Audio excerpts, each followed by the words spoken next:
Hey everybody, Instructional Steve here again, and in this video I'm going to show you how to change your display name or username in Bluebeam for locally stored PDFs and in the studio sessions. Alright, so to start with, we go up here to Review, click on that, and then go to Preferences. And then for locally stored PDFs or PDFs that are stored on a network location, this is going to be your username right here. So this is going to be the name that appears under the author of a comment in the markup list. Now this is different than the author name or the display name of your username in a studio session.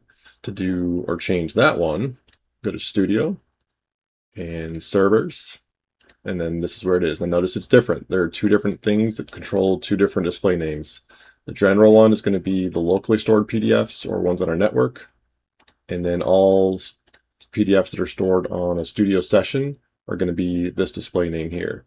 And one thing to note about this studio display name here is as soon as you enter a studio session, it looks at your display name and then it knows that's what it is. And it kind of keeps that same name for the duration of that studio session because they don't want people changing their names in the middle of the session. It can get kind of confusing for comments. So this change, if you change your name here and you've already entered a session, it won't take effect for that session.